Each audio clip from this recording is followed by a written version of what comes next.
the same genes that predispose people to being more cum spui? Susceptibil. Susceptible. Susceptible. They discovered that the same genes that make some people more successful.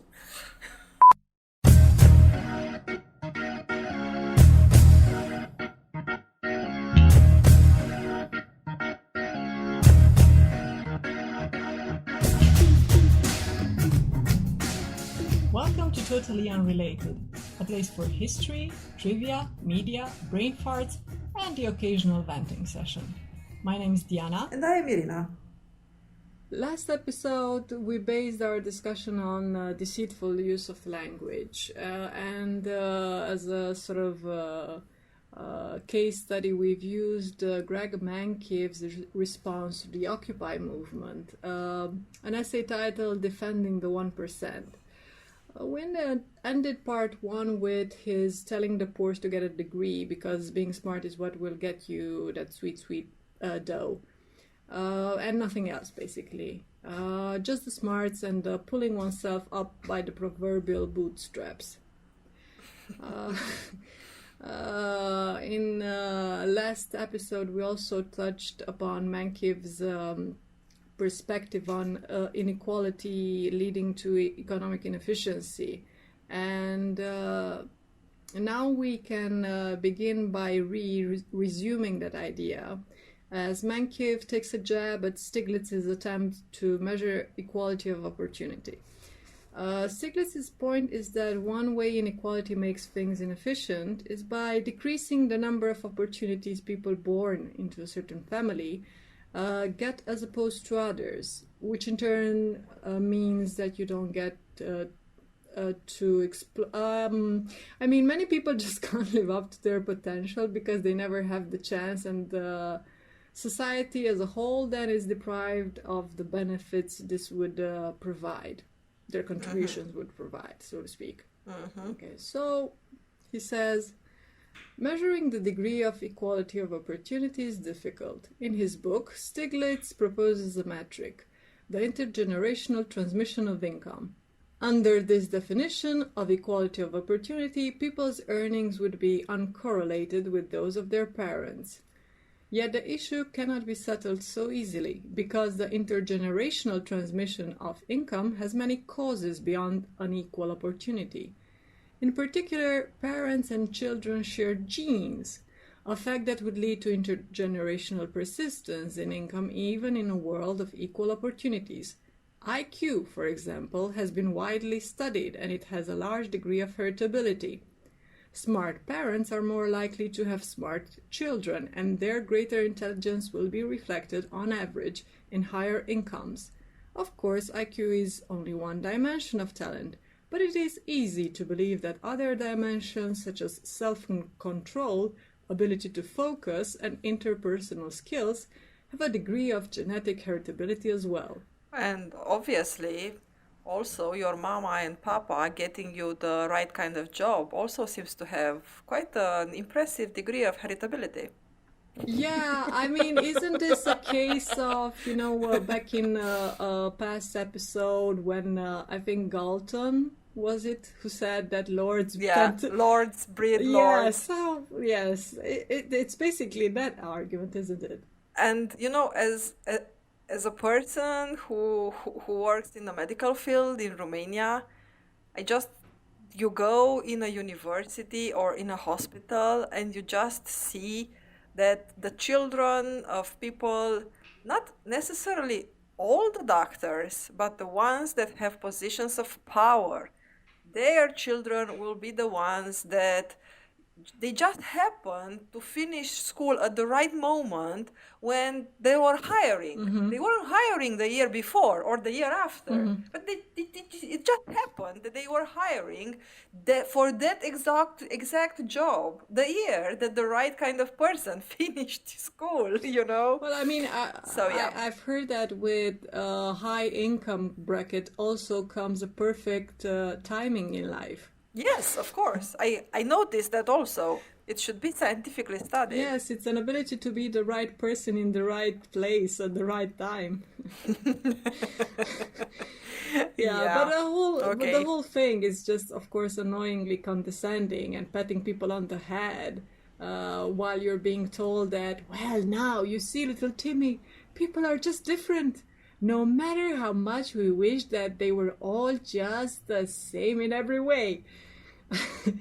And it's again, like we've said in the last episode, people aren't the straw man that Mankiw makes them out to be. Like, they expect sort of equality to mean everyone gets paid the same, regardless of what they do, regardless of any inherent advantage they might have, whether that's something that they can control or whether it's something, that you inherit, so to speak. You inherit an advantage.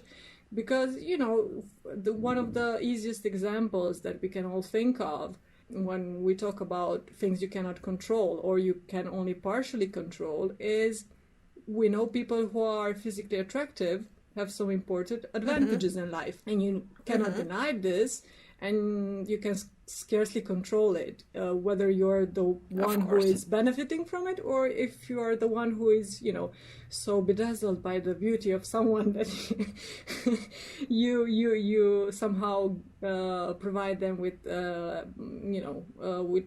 special treatment or things like that. But also here, if you come from high financial means, if you're not cursed with some horrible face or something, you are more likely to be able to go on the side of what society at that moment considers attractive than if you are poor. I mean, it is more likely that you will be attractive if you have the money. Yeah. I mean, you might not have the best actual facial features, but your ability to put that to your advantage is obviously a lot bigger than somebody who just doesn't have the time to go to have a facial treatment or the right haircut or buy the right creams for their face and everything. So yeah, but so even those things.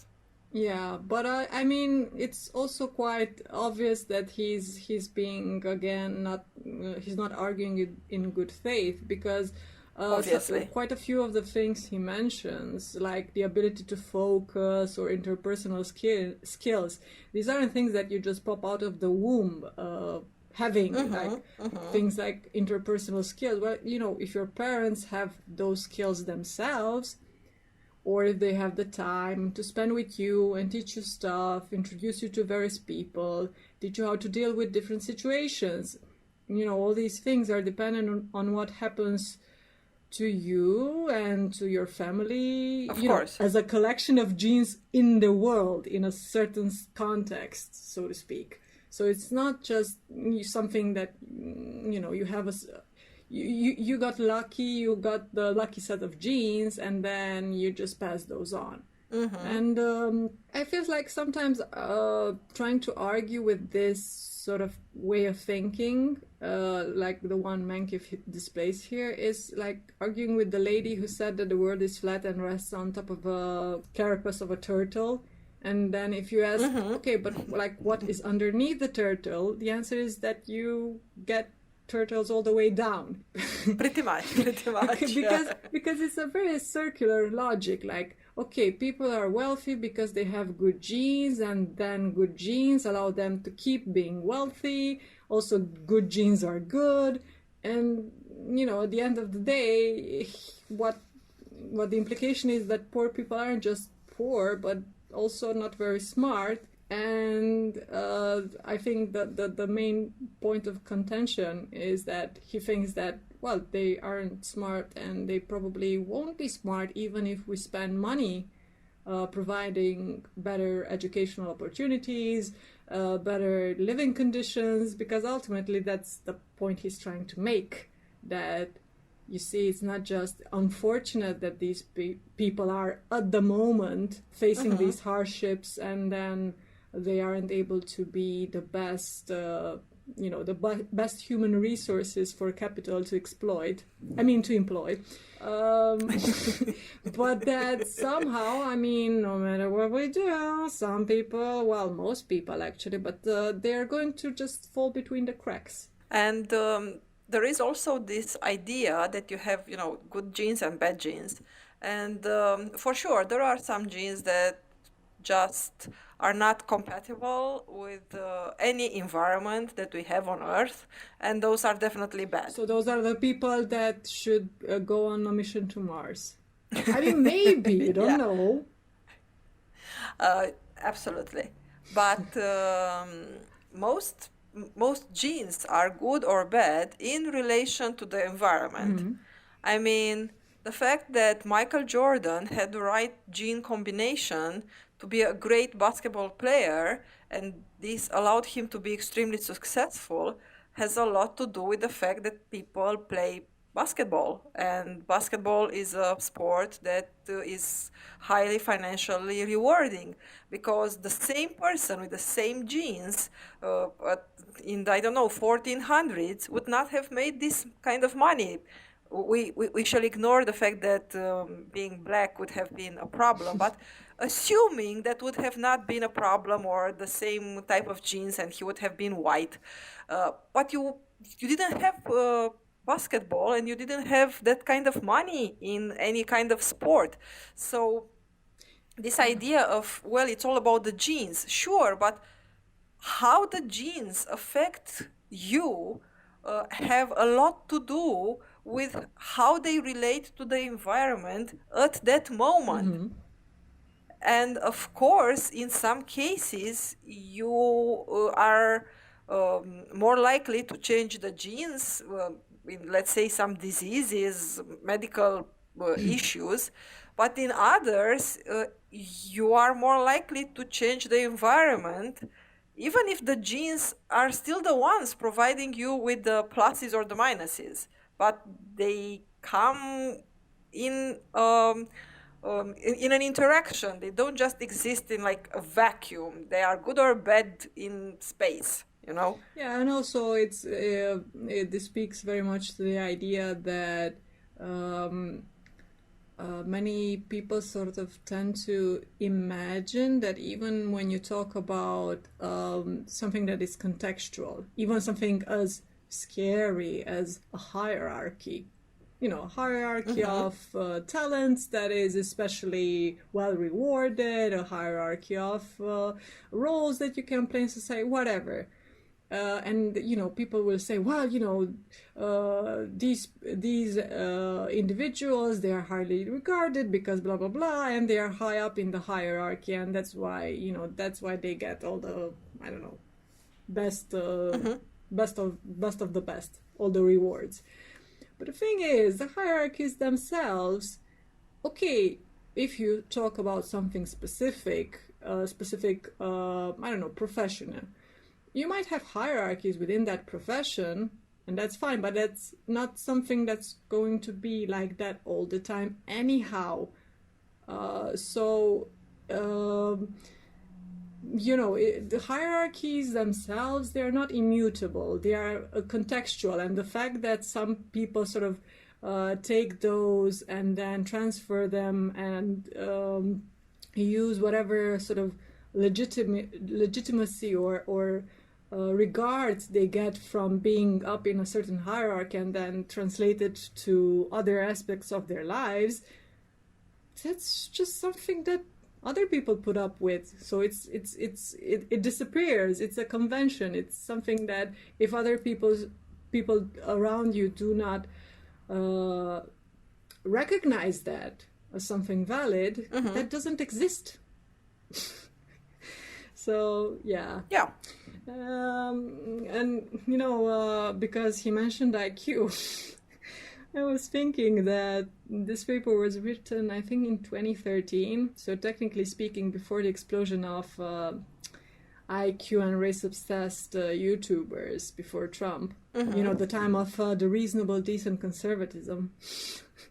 Mm-hmm. And yet again, I thought about how ludicrous this idea of being socially liberal but conservative in terms of how you view the economy truly is. It just seems like the position of someone who is either disingenuous or just hasn't thought through the implications of what they stand for down the line. Because, at the end of the day, you can say, oh, I truly respect and cherish this person or that person, and I will use your preferred pronouns or whatever. I won't call you any slurs, but yes, but also I don't think that you should have, the possibility to go to a good school. I don't think that there should be a fair tax system that then ensures there are good public services that your family can benefit from.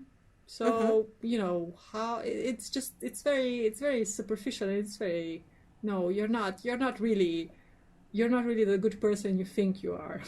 Yeah, I mean, generally, if it's not something that you're actually doing as your job or you are required to go deep into it, you tend to just on the surface think about like this live and let live kind of attitude, let me have my stuff and you have your stuff and I will leave you alone, and that way everybody's happy. But if you don't actually think about how that is going to affect your life and what that actually implies, yeah, it is highly likely that you'll be an asshole and you won't even know it. Yeah, and also it's very interesting because I thought about this as I was reading another book by Silvia Federici, and she was highlighting the fact that there are certain groups for which being highly individualistic is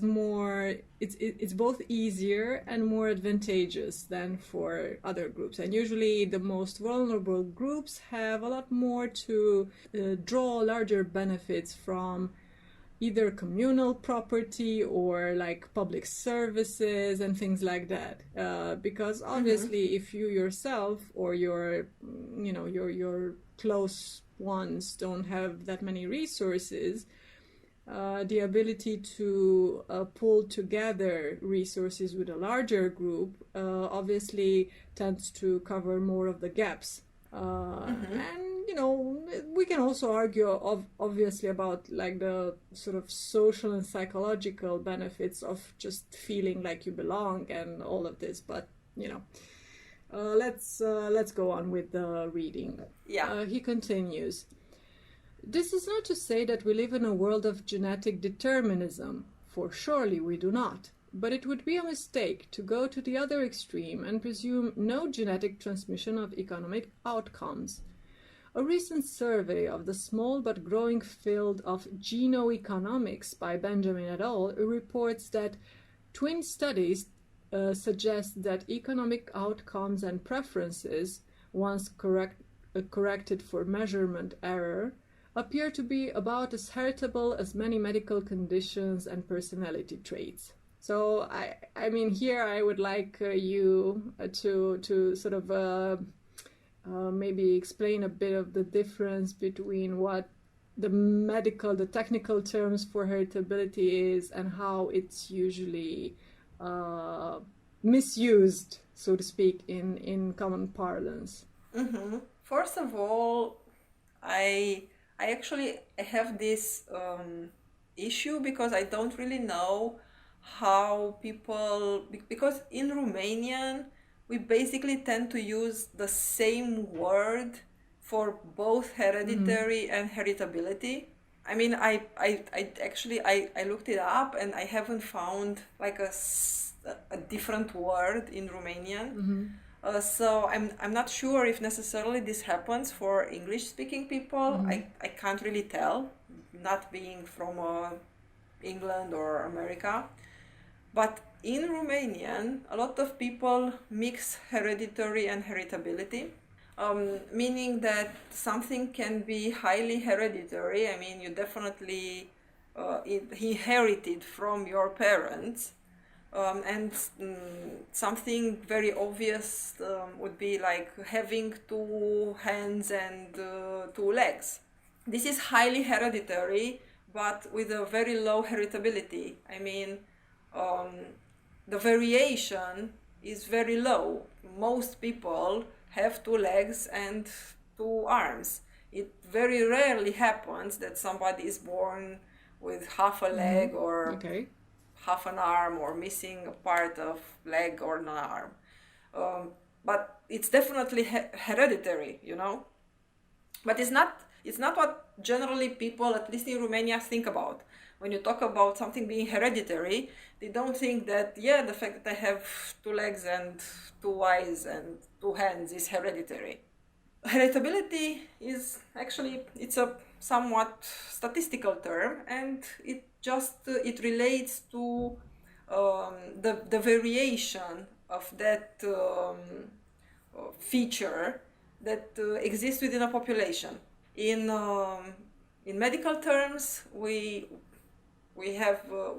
call phenotype everything that is a feature that is different, be that different at the cellular level, like if you have cancer, that cell will have a different phenotype, or in Romanian, people are mostly used with the term phenotype when you talk about your external features like your face and how you appear to look like. But every sort of variation is a different phenotype. So I'm not really sure if this is very useful to talk about, because I'm quite sure most people don't actually have any sort of opinion on what these words mean. Everything just means either I got it from my mom and dad or I didn't get it from my mom and dad. Yeah, and yeah, I think this is usually what most people understand when they say something is heritable. You got it from your mom and your dad, and probably they also see this as something that is just fixed, in the sense that uh, anything, whatever it is that you've probably inherited from your mom and dad, it's like in a vacuum. It's almost like it has this sort of transcendent quality. Whereas whatever it is that you have inherited, whether it's something, as you said, it's a rare variation, or it's just something that, yeah, you inherited from them because it's hereditary, but it's not something like, having two legs and arms. But that those features in themselves are or have been influenced by certain contexts, like surely the fact that you might be born, I don't know, you might be born a dark-skinned individual in Scandinavia. Yes, that's not determined by the context then that you were born in then, but it was determined by the context that the ancestors and ancestors of your ancestors have been living under, right? Sure, and also something that I find very often in Romania. Again, I don't think this is necessarily true for people who come from English-speaking countries. Romanians tend to conflate the terms genetic and hereditary. If you tell somebody that something is genetic, they think this means it's hereditary. I mean, if it's genetic, it means that they got it from mom, dad, or whatever in their family. And very few people understand that some sort of genetic mutations can be both familial. I mean, sometimes they exist because you inherited them, so they are hereditary, but sometimes they can be sporadic. I mean, they just appear. You are an anomaly within the genetic tree of your family, and that is also genetic without being hereditary. Is this like the recessive genes, or? No, it has nothing. Oh, okay. It has to do with mutations. Oh, okay, okay, okay. When I talk at the clinic with people who have cancer, and when I tell them, it's highly likely that you maybe, because a lot of people just want to know, like, what did I do wrong? What from Mm-hmm. outside myself was the problem that I can fix so this goes away or never happens again? And you tell them that, obviously there are environmental factors that contribute, but you can also just be the result of an unlucky genetic happening, Mutation. Mm-hmm. mutation, that because obviously we ourselves die and reproduce and die and reproduce millions and millions and millions and millions of times during our lifetime. And this simple fact of the cells cloning themselves, like a Xerox machine, sometimes Mm-hmm. one page just goes wrong for no particular reason. The machine is not broken, it just Mm-hmm. didn't do the copy very well. And I, I would disagree. Xerox machines are always broken. They are a mistake. yeah, so when you tell people, I tell people, yeah, maybe it's also something genetic. Oh, no, I did this and that test, and it's not genetic. I didn't get it from my parents. Mm-hmm. Mm-hmm. uh, Yeah, because they think they don't have a history of cancer in yes. the family, so they Mm-hmm. are surprised that, yeah, but the history always begins with someone. Mm-hmm. And it's really painful when you realize that someone might be you, I guess. Yeah, so Yeah, uh, yeah. for sure, this discussion of genetics has come a long way, but at the level of popular culture, popular discussion, it's I a lot of the times I look at discussions that bring up genetics like discussions that bring up quantum. You just say it so it will sound like, ooh, you just said Mm. something. Yeah, it sounds sciencey. Sounds sciencey, and most people will not know if it's true or not. So, Mm, yeah, yeah. Okay, so so I have let's I have let's. no idea if genoeconomics exists. I have never heard of it, but that is not a reason for something to not exist. I'm sure a lot of. Oh, well, genoeconomics. I've had a brief look on Wikipedia. I've also found several articles, but I didn't have time to peruse them. And Wikipedia politely defines the term as a field of proto-science, based on the idea that a person's economic behavior could be traced back to their DNA. I'm sure a lot of things, because let's say some high risk behavior, Mm-hmm. some of them, sure, have a lot to do with some genes. So sure, Mm-hmm. if you are more likely to, let's say, have an addictive behavior, then you are more likely to become addicted. Then of course you are more likely to have money problems. That could be Mm-hmm. true, but you really need to specify, and you need to have conversation exactly what you want to discuss, because otherwise you just have like this bucket of everything, and you're most likely going to be wrong. Well, I think this is why we titled these two episodes Deceitful Language, because using sort of unclearly defined terms or umbrella terms is one of the easiest way for people who don't really want to engage in a conversation to obfuscate the point. Mm-hmm. Back to Mankiw, as he draws his conclusions from the genoeconomic papers he's quoting. Mm-hmm. He says, being raised by the right family does give a person a leg up in life, but family environment accounts for only a small percentage of the variation in economic outcomes, compared with genetic inheritance and environmental factors unrelated to family. So, factors unrelated to family, like what? The neighborhood they can afford to live in? I mean, Well, the country you are born in, how likely it is that you die before you reach teenage years. I mean, there are a lot yeah. of things Yeah, I unrelated to mean, family.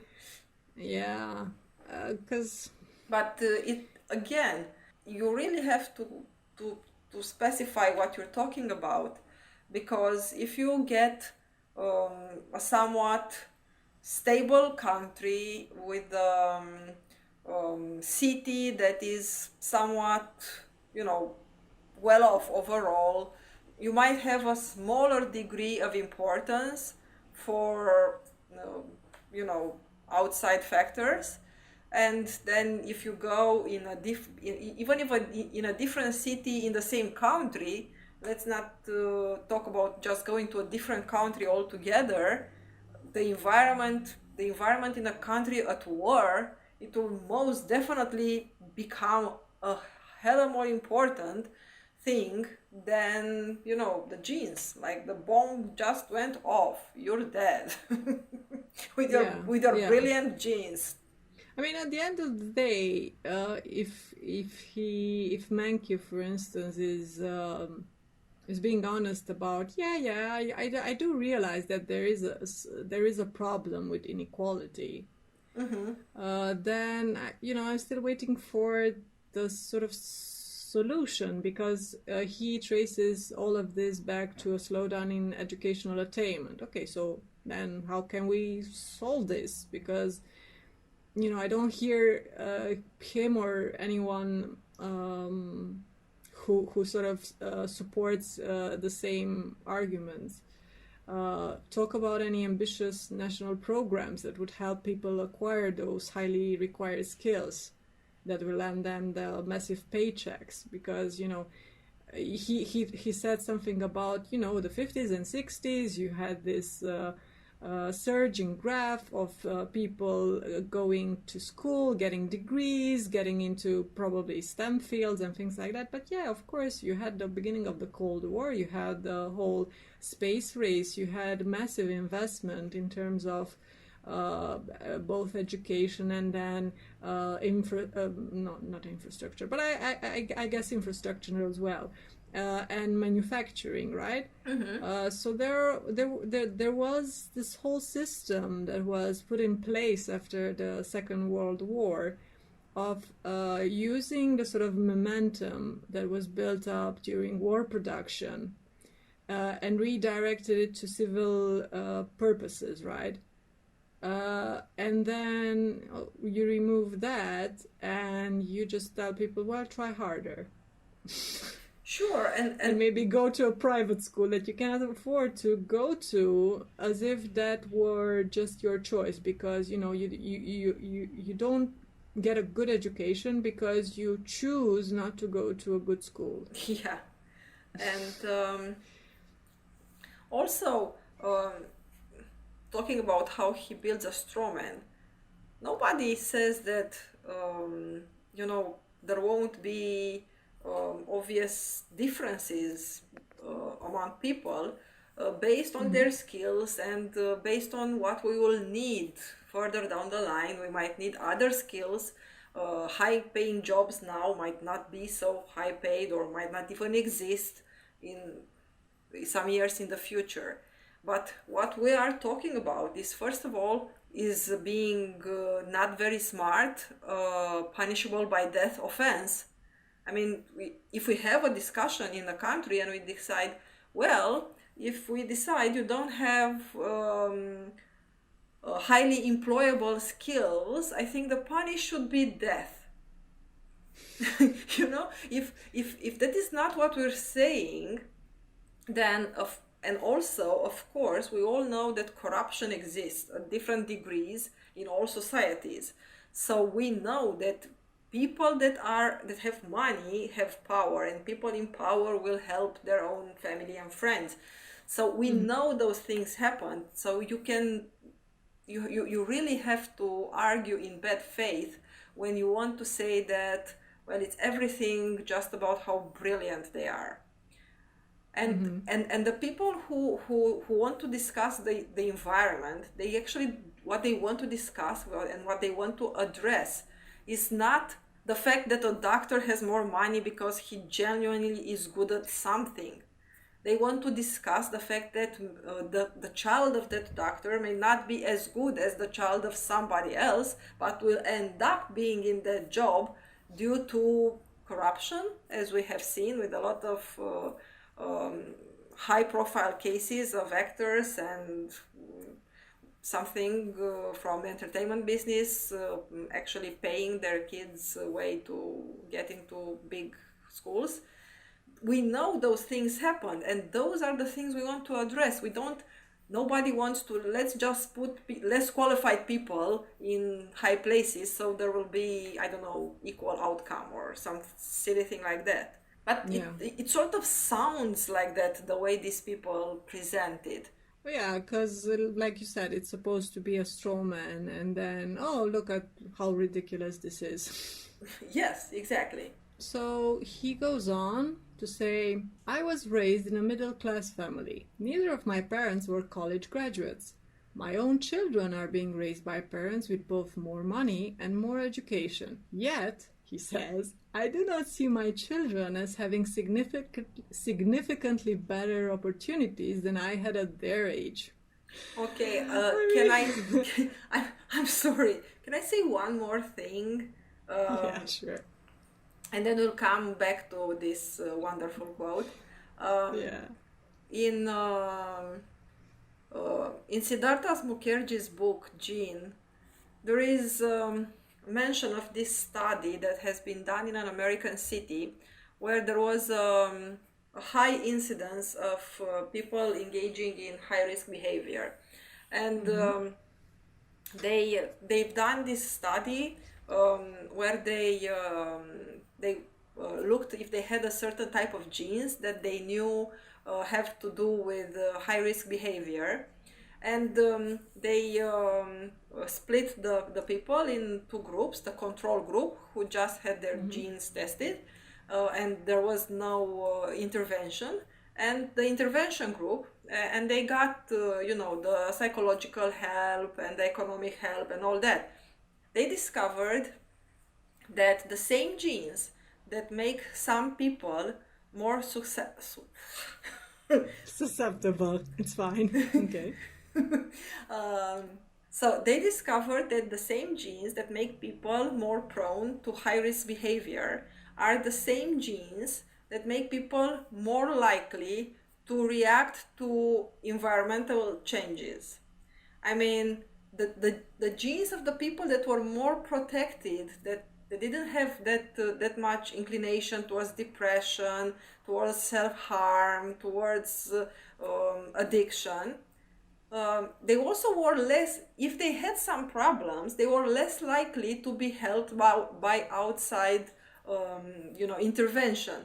But the people who Mm-hmm. had the most problems, and those problems being traced to genetics, those same genes were the ones that were helping them be more responsive to outside help. Mm-hmm. Mm-hmm. Interesting. So things are a lot more nuanced and a lot more complicated, that because you don't have one gene for one thing. You have genes that work together, and also a whole part of your DNA that is not actually genes. Most of our DNA is not the genes, Mm-hmm. is what was named at the beginning junk DNA, and then they realized, well, it's not exactly junk, this does something also. So there is this all these parts of our genome, they work together, and you have different traits that you wouldn't think of, that they go together, and you cannot get rid Mm-hmm. of one without getting rid of the other. Mm-hmm. And you might get very interesting things like this study.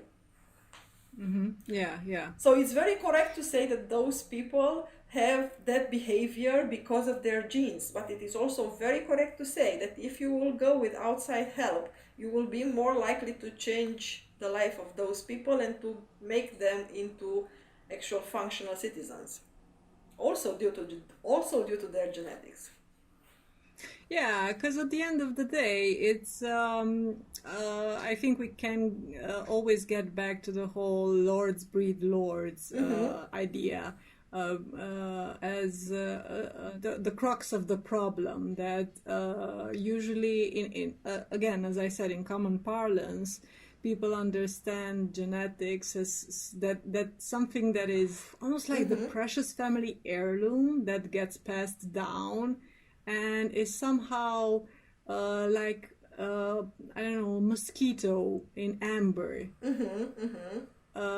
And they don't realize, or like the patients that you mentioned in the clinic who said, there's no cancer, there's no Mm-hmm. history of cancer in my family. Yeah, but history starts with some person who, for one reason or another, something happens to them, and then that whatever thing happens then is in within the larger tree of the family, and then that might get to be something hereditary or not down the line. Mm-hmm. Mm-hmm. So tying this to the whole deceitful language theme again, it's just the perfect way to use the misunderstanding the public has, and to just basically say, well, poor people, they just make bad choices. Um, we're not totally saying that spending resources on them is a waste, but we're saying that it doesn't really help them all that much because Yeah, and we come back to these guys' kids, oh who apparently yes, are not helped at all by the fact that their yeah, parents it's are wealthy. you would think that, oh really, all that networking has led to nothing. I mean, the fact that Mankiw, as I briefly mentioned at the beginning of last episode, has worked for 2 US presidents. I Mm-hmm. mean, I guess being a sucker runs in the family. If you cannot make a good use of opportunities such as that for your kids or for your family, I don't know what to say. Yeah. Yeah. So Mankey proceeds to talk about redistribution and efficiency in the sense of how much or whether any at all should occur, so as not to jeopardize the incentivizing of those most productive. He argues that people are different not just in terms of productivity, but of consumption, leisure, and other tastes. So you're not in a low paying job because most of the resources are flowing upwards towards management, for instance, but because people choose certain jobs that just pay less. And he Mm-hmm. argues that that's because those people still get paid, so to speak, but in other ways, whether it's social capital or the warm and fuzzy feeling of teaching someone a skill or things like that. Or bitch, please. Which, Yeah. I mean, yeah, sure. I mean, I do agree with the general point that not one of the reasons why not everyone goes for the most highly paid jobs at a given moment is because they've made a choice in the sense that they either are not particularly attracted by that field of work, or they genuinely love something else. They just love something else, and it's not that well paid, but it's something I love to do. But again, this is so completely removed from the realities of everyday life, because this isn't about everyone maximizing the amount of money that they can earn. That's not the point. Nobody says, I want to get paid as much as whoever has the highest salary in my environment. The point is that you should not be punished for pursuing whatever feels, like is your vocation at the end of the day, or is just something that you genuinely draw some satisfaction from doing by struggling to live. Because this is the level we're talking about, It's the fact that I mean, doing whatever it is that you like to do and maybe struggling to make ends meet is, tragically enough, is still a better scenario than the majority of people face, because most people don't even get to do what they would like to do because they are just stuck in a very low paying job that's like repetitive, dehumanizing, a job that is looked down upon, simply because they have very little other choice, either because they live, like you said, in a country in which overall there aren't many opportunities because, I don't know, wartime, financial crisis, ongoing financial crisis, or they were born into a family that for generations has been poor or on the margins, and the least you could hope and not hope, but I mean the least you could do as a society for people who are stuck in these shitty jobs is probably the shortest way to put it, is to at least give them enough money so that they can not worry about their day-to-day means. So moving on, one classic problem is the interpersonal comparability of utility. We can infer an individual's utility function from the choices that individual makes when facing varying prices and levels of income. But from this revealed preference perspective, utility is not inherently measurable, and it is impossible to compare utilities across people. Perhaps advances in neuroscience will someday lead to an objective measure of happiness, but as of now, there is no scientific way to establish whether the marginal dollar consumed by one person produces more or less utility than the marginal dollar consumed by a neighbor. So, if I understand correctly what he is getting at here, he's... Because we really need to scientifically measure happiness, otherwise we cannot tell if, something I think is he's trying shitty. to say that we have no scientific way of knowing that if person A gets like the marginal utility person A gets from having $1 million is greater than what person B would get from the same amount.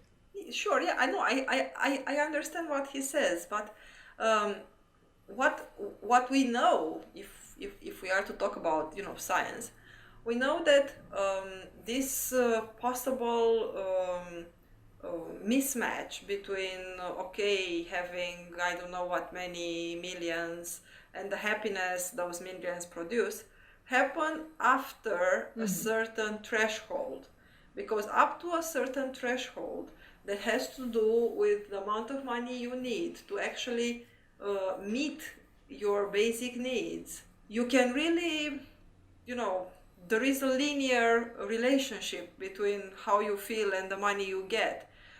After a certain threshold, you might just be, I just want Because another I mean, yacht. the very simple example is that you give $1 million to a homeless person versus you give $1 million to someone who is a billionaire. I mean, when you get into the specifics of it, it's quite easy to see that even in that scenario, when you give the $1 million to a homeless person, the amount of money that will be the amount of money that makes the difference is not the whole million. It's basically the fact that he has a home now, which probably makes most of the difference. Yes.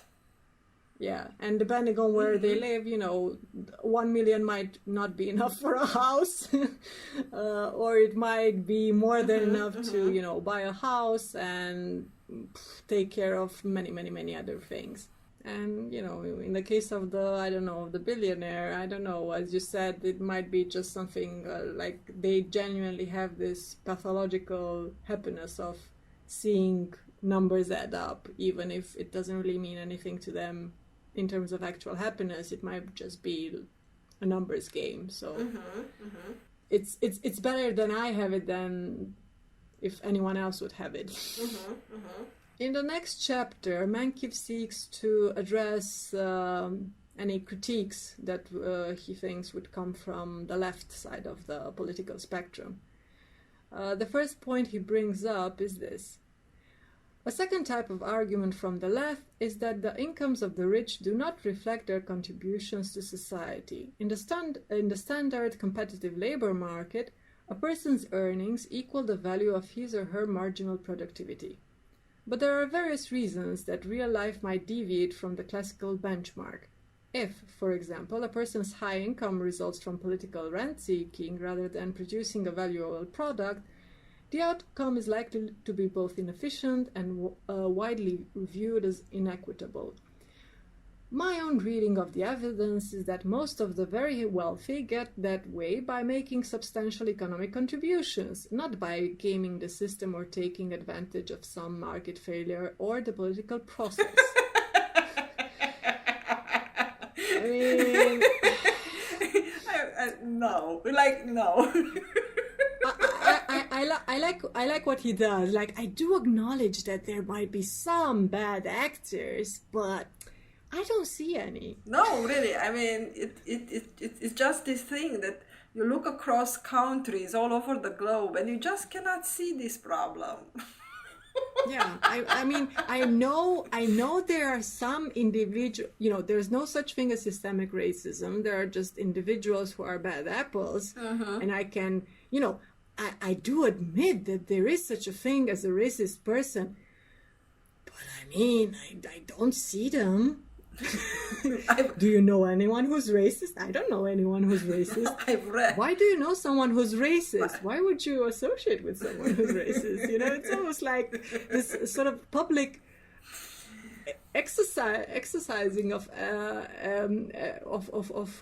anything that's bad, distancing. Oh, I don't know.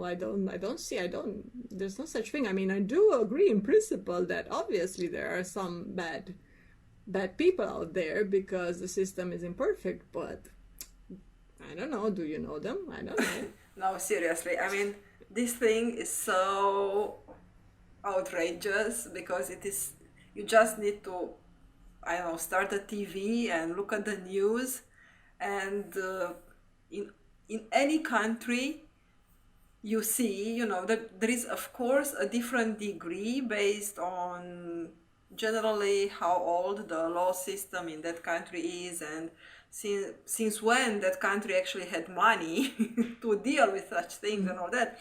But you look at any country and yeah, you can see this problem that people try to game the system, take advantage of some market failure or the political process in every single country. And of course, the more failed the country is, you see this more and more. But even in the best of countries, you still have an important percentage that makes it visible. Yeah, and it's also very funny to hear this from someone like Mankiw, who worked for both Bush and Mitt Romney. I mean, Mitt Romney, who... I don't know if you remember when he was campaigning to be president, they trotted out the fact that he used to be like a venture capitalist who would, and a very predatory company, so to speak, who would just do hostile takeovers of companies or factories, strip them of all their assets, sell them, and fire all the people and then resell the company for a profit. And the Bush family, well, I'm not even going to get into details there because the guys over at Eat the Rich have a special episode on the Bush family, and all I will say is that there's some serious dirty business, intergenerational dirty business going on there. So Mankiw is being a disingenuous piece of shit. So, and of course, we can just look at the Bush brothers, George W. and Jeb, and we see how they are extraordinary people, and they're there because you just don't see those kind of characteristics anywhere else. Yeah, I mean, of course, W's contributions to society. I mean, who can distract the public in many ways, because that's what he did with his, goofball shenanigans, and distract people from the atrocities committed by his government in Iraq and in many other places. Mm-hmm. It takes a special kind of Yeah.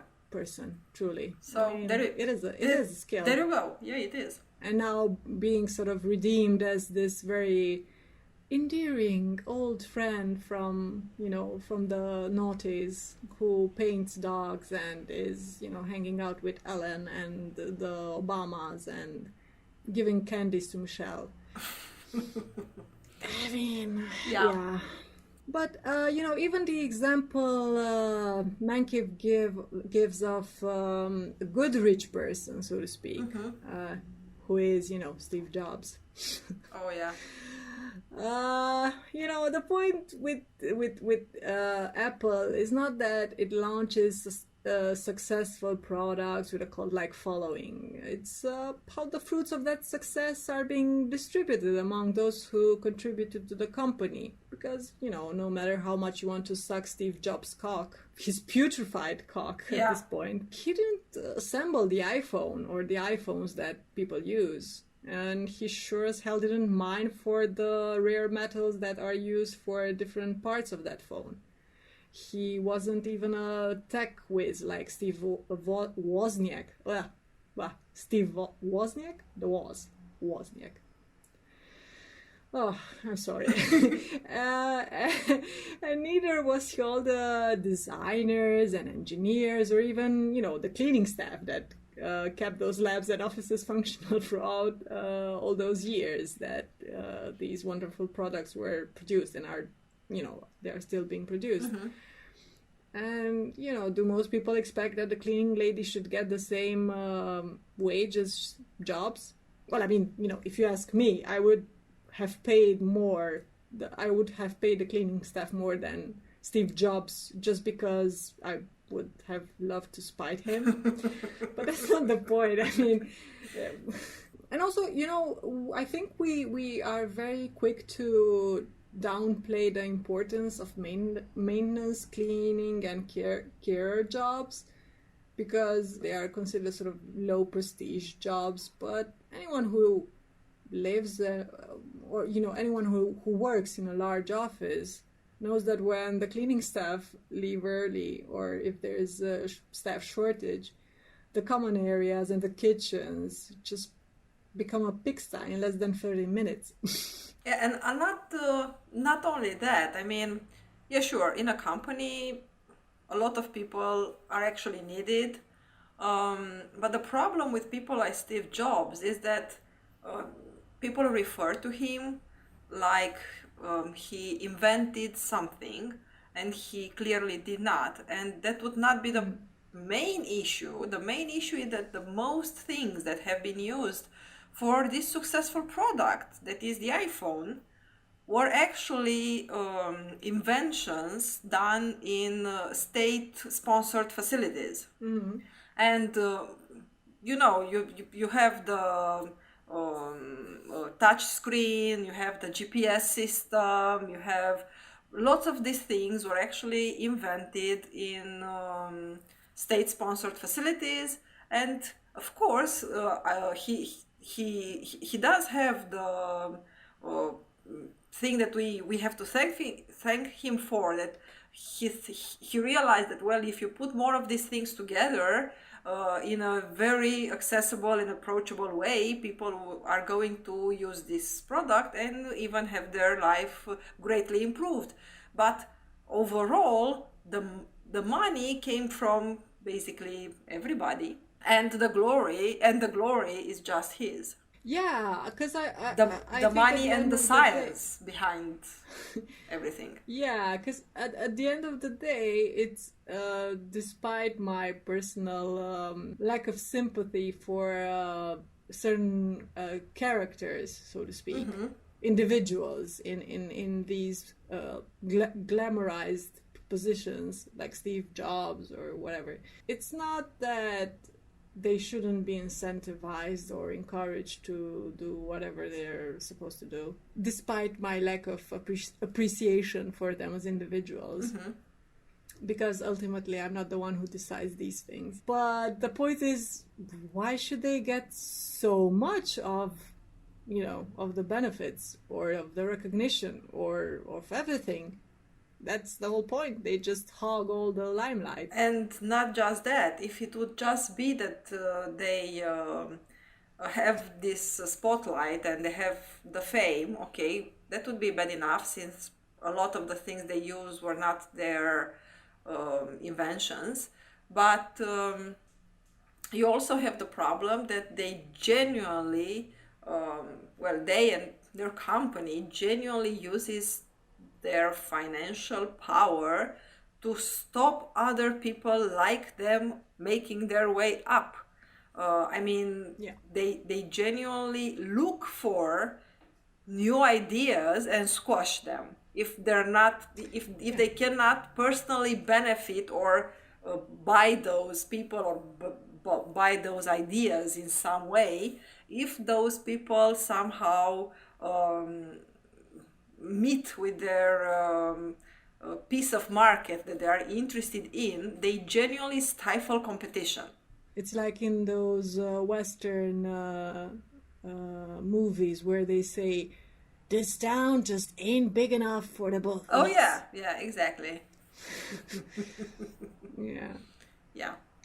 So, moving on to another argument he makes. He says higher taxation is being justified by the claim that the rich achieve their wealth in large measure because of the goods and services the government provides, and therefore have a responsibility to finance those goods and services. This line of argument raises the empirical question of how large the benefit of government infrastructure is. The average value is surely very high, as lawless anarchy would leave the rich, as well as most everyone else, much worse off. But like other inputs into the production process, government infrastructure should be valued at the margin, where the valuation is harder to discern. As I pointed out earlier, the average person in the top 1% pays more than 1/4 of income in federal taxes, and about 1/3 if state and local taxes are included. Why isn't that enough to compensate for the value of government infrastructure? So what I understand he's trying to do is turn the argument around to say, well, if you're saying that the rich should pay more because their business is the beneficiary of public infrastructure and services, I put it to you, how valuable are all these services to the 1% when compared to their contribution? How much bang for their buck are they getting? Which, like I said earlier about more vulnerable people, surely having more, drawing more benefits from communal property or communal use of things and services. Yeah, it's true, because it's very likely that if you already have resources, you don't really want to divert any funds towards public services, even if they did help you build up your empire, so to speak. Which is why, many rich people aren't very interested in contributing to the well-being of public institutions, and many actively seek to dismantle them. How much more money should the poor rich guy pay, he asks, because they've already paying the most in terms of percentage contribution in federal taxes. But yeah, that's because they have the money. Not just because of that, because he makes it look like they pay for services that they're receiving right now. Like I'm contributing with taxes towards the communal use for what I will get. The fact that somebody is giving me, I don't know, medical services, or I have roads or whatever. But even more in the case of these people, the Steve Jobs of the world, what they are paying back for is that they could have not existed, have all those communal money been used to actually advance all the discoveries that he used to just put in a smaller package. Like, you pay for all these things that have already been done, not the thing that you are receiving right now. Because a lot. There's this wonderful expression in English that goes something like you're pulling the leather up from behind you. Like you've made it, and then even if you realize that yes, I made it because there were these communal things that created an environment and educated the workforce that I used to build up my fortune, but now got mine. Fuck all of you. I will just pull up the leather, I will just make sure that I'm basically the one who closes the door behind me, so nobody else gets to have the same opportunities, because it's I made it. Exactly. And this is why I hate very much the idea of the self-made man, because okay, I understand the idea behind it. It's not necessarily a bad one. It's about people who manage to have success in their respective fields, despite not having, let's say, the family helping them getting there. But this idea that somehow there are these geniuses that exist in a vacuum and they invented everything, and there is no discovery that is not based on all the science and all the ideas and all the marketing ideas, or like there is no new thing that is not based on all the things that we already know and all the mistakes we already made.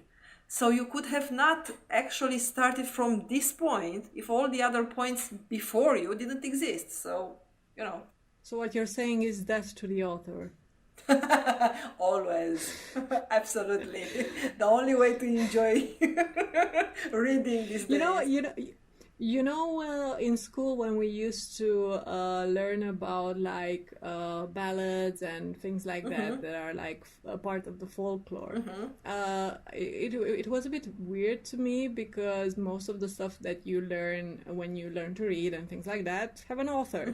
I was like, how? And then also obviously hearing about all the cathedrals, for instance, in Europe, and I'm sure temples throughout the world being built basically by not just by a group of people or by a whole community working together, but sometimes by generations, because many of these things were not ready.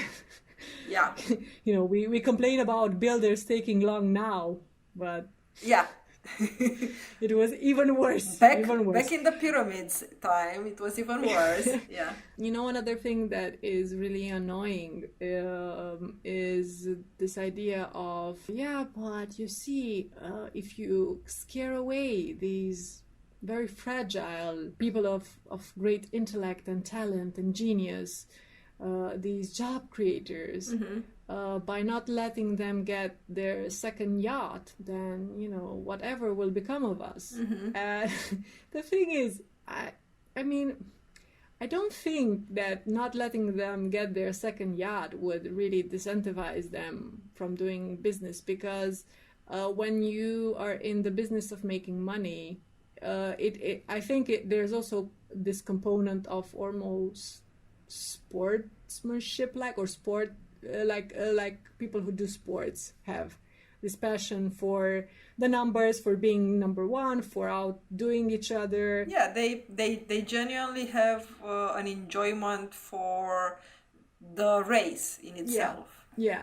So, sure. And besides that, I just think that even if you would argue that, well, actually the millionaire or billionaires having a second yacht actually creates jobs, because obviously you need people to man the ship, and you need the staff, waiters and cleaning staff and whatever on the yacht. Ultimately, the benefit of having those jobs in a society is largely, dwarfed by how much more useful that amount of money would be poured into services that would maybe help quite a few families have access to better living conditions, maybe housing, maybe, No, schools, as he seems to be. absolutely. Yeah. There is no job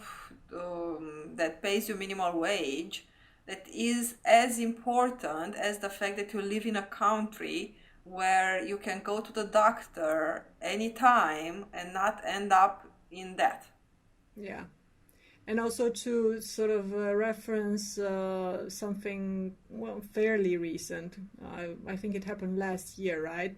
In Romania, when a girl disappeared. Well, disappeared, and amid the sort of drama and the tragedy of the situation, of her death.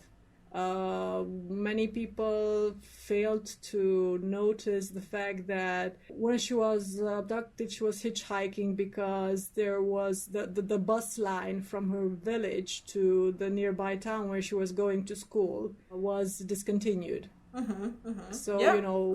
having safe public transportation and freely available, or, cheaply available public transportation is sometimes, Absolutely. yeah, it's also, I mean, the quality of the increase in the quality of life is quite easily measurable for people who don't have, their second yacht. Yes, the point is that nobody says that people shouldn't, just enjoy their money. The point is that we would like a certain baseline for everybody, and after that, you can have your billions. Yeah, but I mean, I would argue that there should, if we have a baseline, we should also maybe discuss like an upper limit. Of course. In the sense that we've discussed, even if I have, and everyone on earth has enough money to get by and even, enjoy their lives, if you have so much more money, then obviously you will. I mean, it's not even a question of how good of a person you are. It's that the temptation is just too great to fiddle and mess around with the system to game it for yourself and your friends or family, right? Because we talked about corruption. Yeah, absolutely. You have all this money lying around. You have to do something with it. I mean, yeah, you're right. But let's get back to Yeah. this wonderful guy.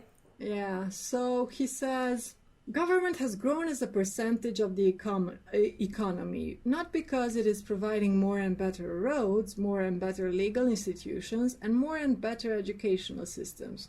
Rather, government has increasingly used its power to take from Peter to pay Paul. I mean, small government, right? Always. I'm so surprised by this. Yeah. Yeah. Because when you cut back on the scope of governing, you are not going to want to see big infrastructure developments or commissioning large projects or anything like that. And also I like the fact that he just skips over this whole idea of, well, the government is just using its power to tax, to take from Peter to pay to Paul. Yeah, because... Almost suggesting that they are the same social class. And not just that, but suggesting that you take from a person to give to another person. But generally, we are talking about actually big, humongous firms. We're not even talking about a person with a high salary versus a person with a smaller salary. And also he's sort of suggesting that actually, you take from the rich person to give to the poor person, kind of. But, judging by all, the recent revelations about all the tax haven, well, recent revelations, but like discussions about tax havens and tax avoidance by all these huge companies. I mean, yeah. Yeah, it's very disingenuous to talk like there are actually two people. It doesn't even matter what money, salary or something like that those people have. But in general, we are not talking, because let's be honest, we're not talking Jeff Bezos, the person. We are actually talking his firms. Yeah. We don't, if he pays himself a certain amount of money, because generally that's how you get the money out of your firm, it, it's not that's the problem. Yeah. You know, we are comparing institutions, actually even if they're private, with people, Yeah. and there's no comparing that. You know, a while back you mentioned John Rawls to me. Yeah. I Well, think you, yeah. I think you like the next bit. He says, a common thought experiment used to motivate income redistribution is to imagine a situation in which individuals are in an original position behind a veil of ignorance. This original position occurs in a hypothetical time before we are born, without the knowledge of whether we will be lucky or unlucky, talented or less talented, rich or poor. A risk-averse person in such a position would want to buy insurance against the possibility of being born into a less fortunate station in life. In this view, governmental income redistribution is an enforcement of the social insurance contract to which people would have voluntarily agreed in this original position. Yet, take this logic a bit further. In this original position, people would be concerned about more than being born rich or poor.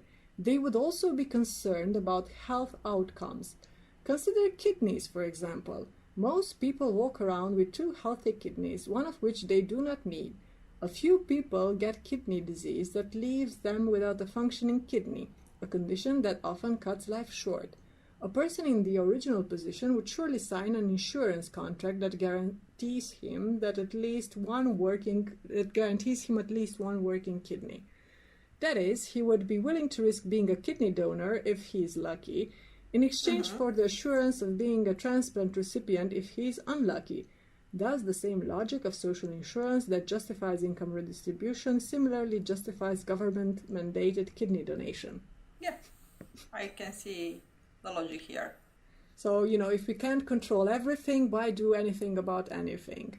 For one thing, you can't blame them. They aren't really looking for a discussion about solutions to problems because they don't see a problem. Usually because it's not, the things they are talking about don't necessarily affect them. Also, I'm sorry, but isn't the whole kidney example he uses to undermine Rawls's point basically a description of how the system, so to speak, the system of universal healthcare works, only of course taken to an extreme that is designed to incite powerful emotions, because he's trying to trigger fear in people who would go, my kidney, my precious kidney, I don't want to give it away to some random stranger. Fuck you, got mine. And I'm already being magnanimous with his example, because how on earth could you know that you won't be needing your second kidney from presumably a young age? But in the system he is describing, actually, if you've given away a kidney and later in life you find you need a kidney transplant, considering that statistically speaking there will be less people in need of a kidney transplant anyway than healthy people who can be donors, you'll still be fine. And also you don't actually need some weird example, but you could use this in a actually not so extreme way, and that would make sense to a lot of people. I mean, I think a lot of people would agree that if you don't want to be a donor, it's not all that fair to be on the list if you actually need a kidney. So we're not just going to go around and take kidneys out of people, but we would like people to put themselves on a list for being donors in case they die. Or, some people actually want to donate a kidney if they have two working kidneys for somebody who's going to die if they don't have one. The same way people want to donate bone marrow, let's say, you don't have to die for that. You can just put yourself on the list. But you can have a actually non-extreme discussion about the fact that, if you don't want to contribute to a system, maybe you shouldn't be reaping all the rewards. you Yeah, know? but I think even they know that it's really it's kind of impossible to disentangle yourself from a system and the benefit it provides to you. I mean, they're not going to just go away to a deserted island and then start. Even if they do that, they've already been brought up in a society and they've already reaped benefits. So at the end of the day, however way you want to twist and turn, they are trying to justify their sort of piggybacking off of society by somehow gaslighting all of us and telling us, well, actually, look at all the things I did for you and it's still not enough. Yes, and I didn't even steal your kidney. Yeah, exactly. So, I mean, Yeah, let's move on to some well, new wonderful idea from this guy. yeah, well, actually, this is the very last paragraph I'll read. It's because I've accused Mankiw of not being interested in presenting any solutions, and now he does have a solution. Oh, I am so afraid actually. An alternative vision of redistribution. He says that people should receive compensation congruent with their contributions. If the economy were described by a classical competitive equilibrium without any externalities or public goods, then every individual would earn the value of his or her own marginal product, and there would be no need for government to alter the resulting income distribution. Pigovian taxes and subsidies are necessary to correct externalities, and progressive income taxes can be justified to finance public goods based on the benefits principle. Transfer payments to the poor have a role as well, because fighting poverty can be viewed as a public good. Okay. So basically, it's nothing. Yeah, I'm like, I mean, this is just like a sort of an explanation, like, okay, maybe we can see a sort of benefit of not having death be a penalty of being poor. Yeah. And Oh, yeah. and also we would we would be so it would be so much better for everyone if we just have this, again, very hypothetical competitive equilibrium, classical competitive equilibrium without any externalities or public goods. How are you going to have something without any externalities? Because the public goods they're trying to do away with, but No, I'm not. I'm not gonna even. No. so this is No. the end note for this whole essay. I'm not even gonna. Yeah, I mean, exactly. I'm not even gonna. I mean, he's not trying to to do anything constructive. So why should we?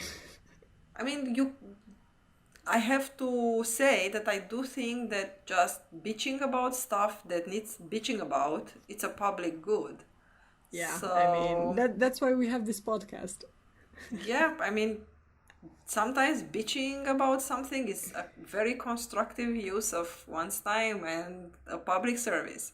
Yes, it's a first step towards, I don't know, fully automated pansexual space communism, right? Because we agreed it's going to be pansexual. I did. I felt quite ostracized by your first utopia, so now I feel like it's a lot more inclusive, so thank you.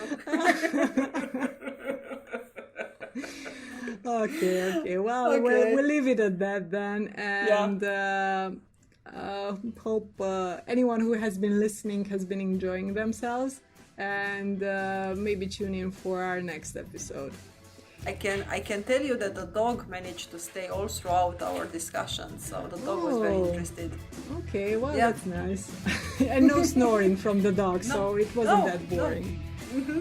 Yeah, well, Okay. great. Bye. Okay, bye.